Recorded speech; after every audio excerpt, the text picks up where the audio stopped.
ক্ষমতা গ্রহণের পর ডোনাল্ড ট্রাম্প সহায়তা বন্ধ করে দিতে পারেন এমন শঙ্কা থেকে ইউক্রেনে অস্ত্র সরবরাহ বাড়িয়েছেন যুক্তরাষ্ট্রের প্রেসিডেন্ট জো বাইডেন। তবে তার এমন উদ্যোগ খোদ মার্কিন প্রশাসনের চিন্তার ভাঁজ ফেলেছে।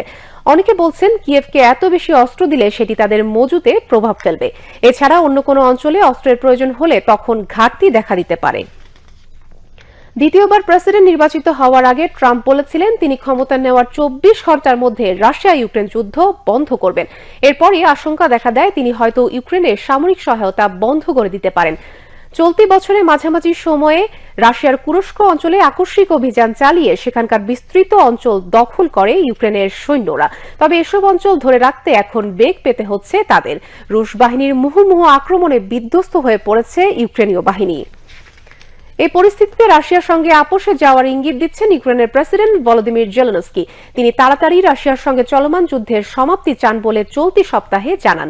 তবে এক্ষেত্রে তার শর্ত হচ্ছে ন্যাটো সদস্যপদ নিশ্চিত হতে হবে ইউক্রেনের। সেই সঙ্গে কিয়েভের নিয়ন্ত্রণে থাকা ভূখণ্ডের সুরক্ষা নিশ্চিতের গ্যারান্টি দিতে হবে ন্যাটোকে। দেশটির পররাষ্ট্র মন্ত্রণালয় বলেছে রাশিয়া এবং পশ্চিমাদের কাছ থেকে নিরাপত্তা পাওয়ার প্রতিশ্রুতিতে 1994 সালের বুদাপেস্ট স্মারকলিপির মাধ্যমে তারা পারমাণবিক অস্ত্র ফেলে দিয়েছিল, কিন্তু এটি ব্যর্থ হয়েছে। এ কারণে নিজ নিরাপত্তার জন্য ন্যাটোর সদস্য হতে চায় তারা। অন্যদিকে যুদ্ধের পুরো সময়টা ইউক্রেনের জ্বালানি অবকাঠামো লক্ষ্য করে বারবার হামলা চালিয়েছে রাশিয়া। এতে দেশটির মানুষ বিদ্যুৎ বিভ্রাটের শিকার হচ্ছেন।